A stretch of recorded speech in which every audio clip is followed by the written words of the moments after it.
Naga, the name of a city, and the patron goddess of Irish, Nizaba.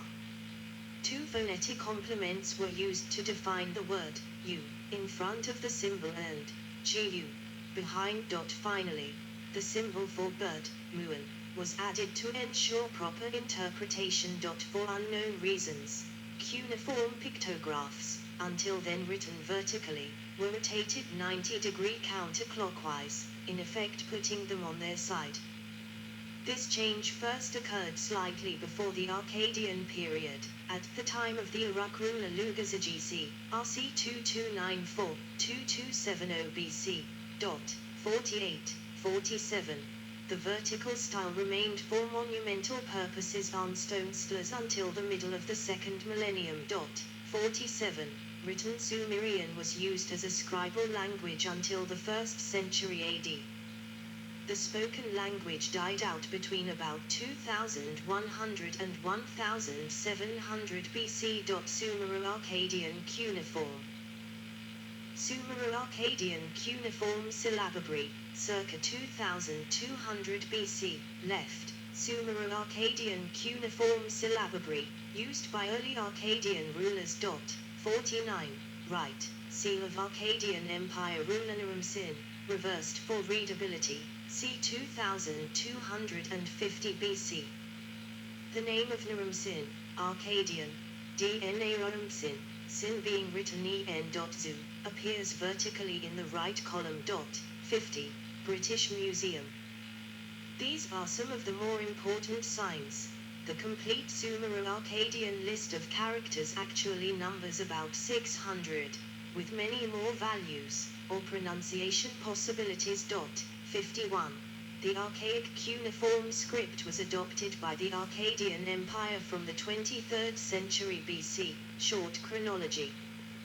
The Akkadian language being East Semitic, its structure was completely different from Sumerian. 52. There was no way to use the Sumerian writing system as such, and the Akkadians found a practical solution in writing their language phonetically, using the corresponding Sumerian phonetic signs. 52. Still, some of the Sumerian characters were retained for their pictorial value as well. For example, the character for sheep was retained, but was now pronounced ima, rather than the Sumerian udu. Me. 52. The East Semitic languages employed equivalents for many signs that were distorted or abbreviated to represent new values because the syllabic nature of the script as refined by the Sumerians was not intuitive to Semitic speakers. 52. From the beginning of the Middle Bronze Age, 20th century BC, the script evolved to accommodate the various dialects of Akkadian, Old Akkadian, Babylonian and Assyrian. 52. At this stage, the former pictograms were reduced to a high level of abstraction, and were composed of only 5 basic wedge shapes, horizontal, vertical, 2 diagonals and the Winkelhaken impressed vertically by the tip of the stylus.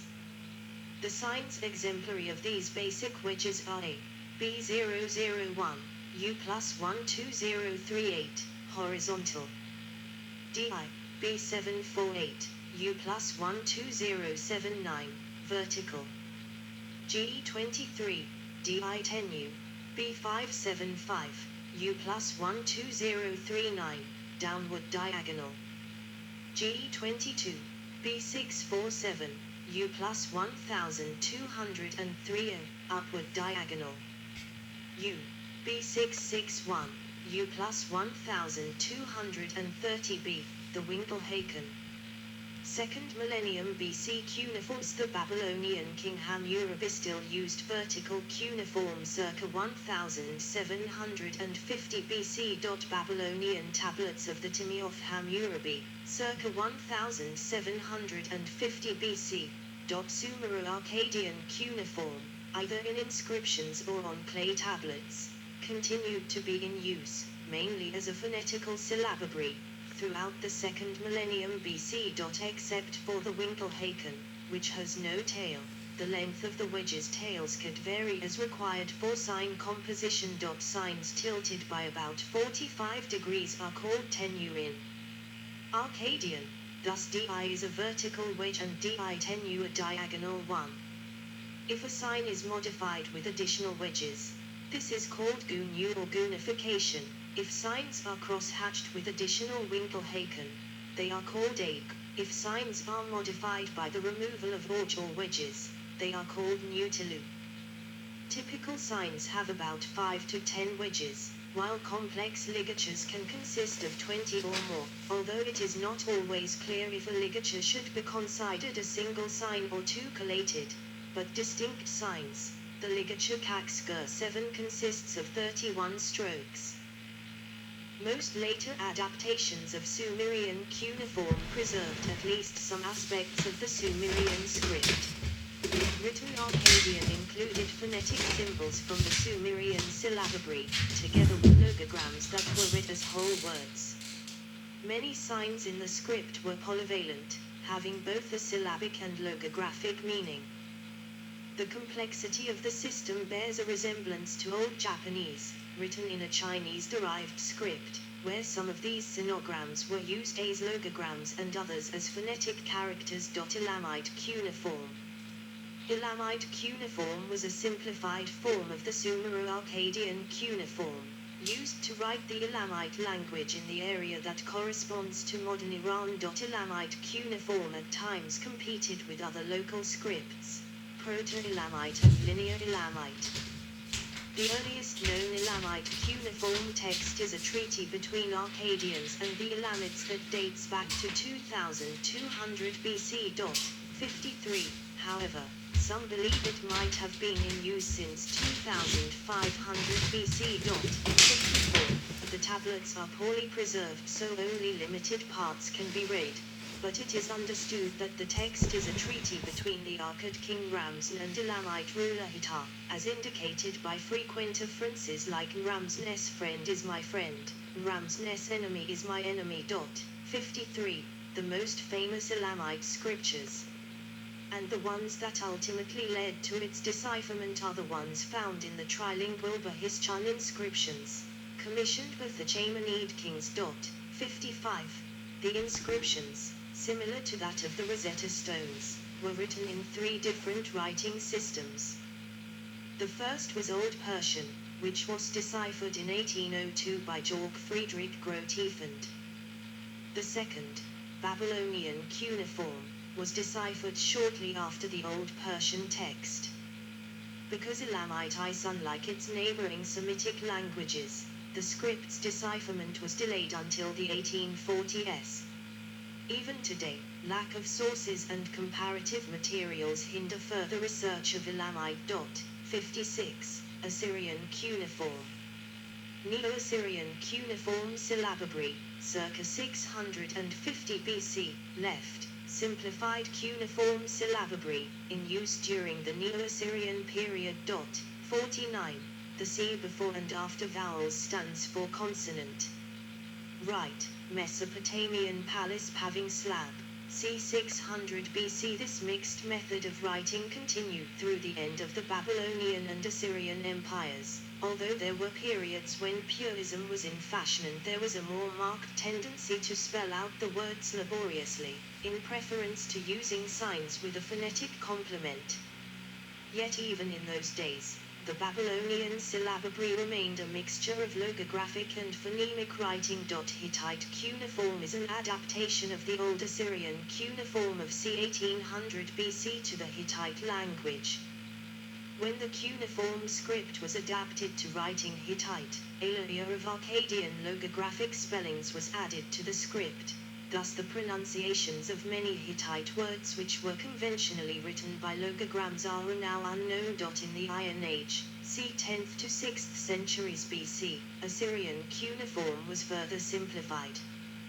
The characters remained the same as those of Sumero-Akkadian cuneiforms, but the graphic design of each character relied more heavily on wedges and square angles, making them significantly more abstract. The pronunciation of the characters was replaced by that of the Assyrian dialect of the Akkadian language as Urbanipal, king of Assyria, or Barnihabal Armat or Ki, same characters, in the classical Sumero-Akkadian script of circa 2000 BC, top. and in the Neo-Assyrian script of the Rasam cylinder, 643 BC, bottom, dot, 57. Azurbanipal, king of Assyria, or Bani-Habal al-Matul Ki same characters, in the classical Sumero-Akkadian script of circa 2000 BC, top, and in the Neo-Assyrian script of the Rasa cylinder, 643 BC, bottom, dot, 57. The Rasam cylinder with translation of a segment about the Assyrian conquest of Egypt by Ashurbanipal against Black Pharaoh Taharqa, 643 BC. The Rasam cylinder with translation of a segment about the Assyrian conquest of Egypt by Ashurbanipal against Black Pharaoh Taharqa, 643 BC. From the 6th century, the Akkadian language was marginalized by Aramaic, written in the Aramaic alphabet, but Neo-Assyrian cuneiform remained in use in the literary tradition well into the times of the Parthian Empire, 250 BC 226 AD. 58. The last known cuneiform inscription, an astronomical text, was written in 75 AD. 59. The ability to read cuneiform may have persisted until the 3rd century AD. 60. 61. Derived scripts. Old Persian cuneiform, 5th century BC. Old Persian cuneiform syllabary, circa 500 BC. Old Persian cuneiform syllabary, left, and the DNA inscription, Part 2, of Darius the Great, circa 490 BC, in the newly created Old Persian cuneiform. The complexity of cuneiforms prompted the development of a number of simplified versions of the script. Old Persian cuneiform was developed with an independent and unrelated set of simple cuneiform characters, by Darius the Great in the 5th century BC. Most scholars consider this writing system to be an independent invention because it has no obvious connections with other writing systems at the time, such as Elamite, Akkadian, Hurrian, and Hittite cuneiforms. 62. It formed a semi-alphabetic syllabary, using far fewer wedge strokes than Assyrian used, together with a handful of logograms for frequently occurring words like God, king, or country. This almost purely alphabetical form of the cuneiform script, 36 phonetic characters and 8 logograms, was specially designed and used by the earlier Achaemenid rulers from the 6th century BC down to the 4th century BC. 63. Because of its simplicity and logical structure, the Old Persian cuneiform script was the first to be deciphered by modern scholars, starting with the accomplishments of Georg Friedrich Grotefend in 1802.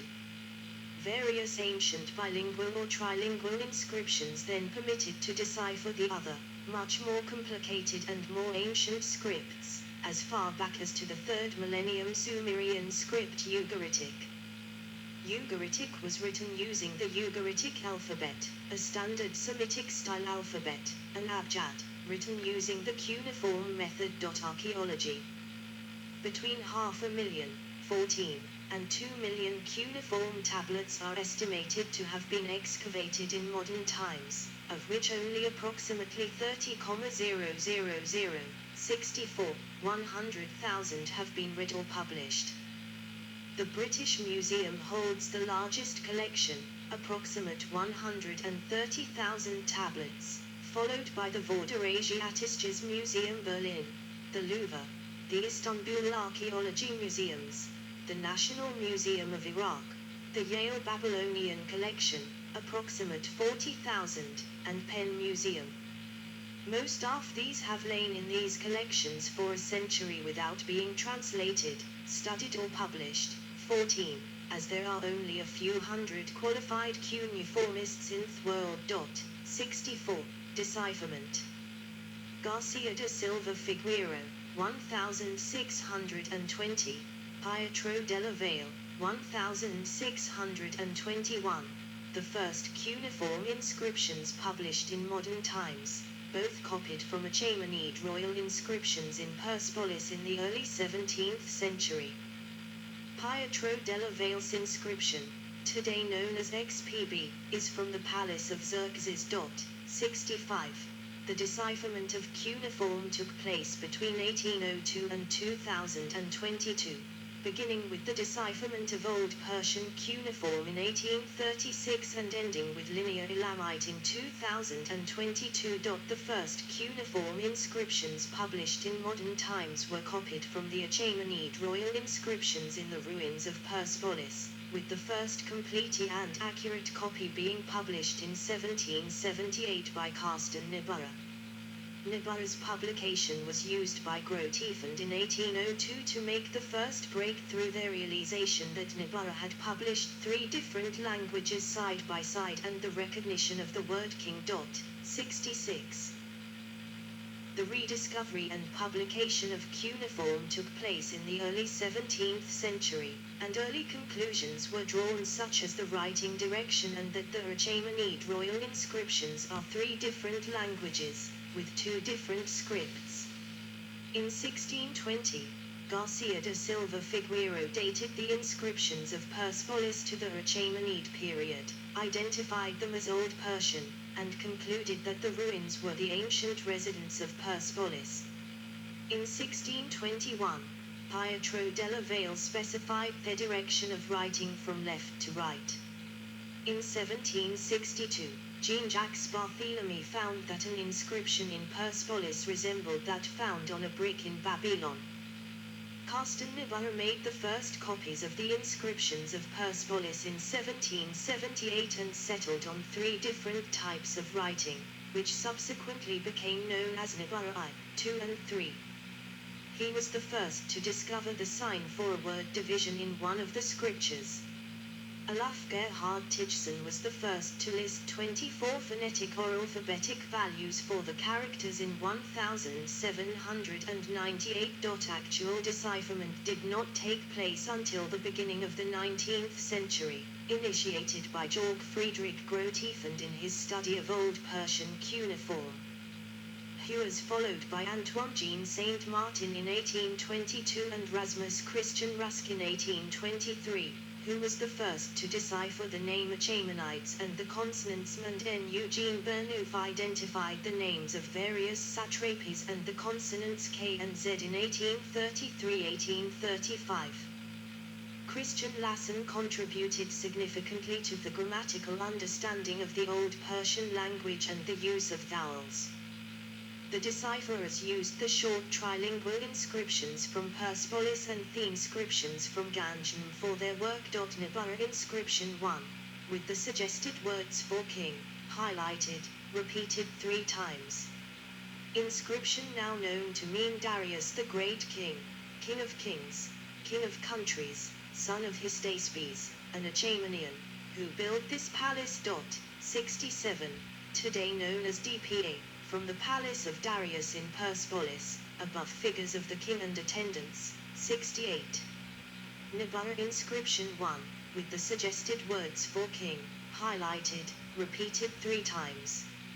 Inscription now known to mean Darius the Great King, King of Kings, King of Countries, son of Hystaspes an Achaemenian, who built this palace. 67, today known as DPA. From the palace of Darius in Persepolis, above figures of the king and attendants. 68. Niebuhr inscription 2, with the suggested words for king, highlighted, repeated 4 times. Inscription now known to mean Xerxes the Great King, King of Kings, son of Darius the King, an Achaemenian. 67, today known as XP. The text of 14 inscriptions in 3 languages, Old Persian, Elamite, Babylonian, from the palace of Xerxes in Persepolis. 69. Niebuhr inscription 2, with the suggested words for king, highlighted, repeated 4 times. Inscription now known to mean Xerxes the Great King, King of Kings, son of Darius the King, an Achaemenian. 67, today known as XP. The text or 14 inscriptions in 3 languages, Old Persian, Elamite, Babylonian, from the palace of Xerxes in Persepolis. 69. In a final step, The decipherment of the trilingual Bahis-Chun inscription was completed by Henry Rawlinson and Edward Hincks. Edward Hincks discovered that Old Persian is partly a syllabable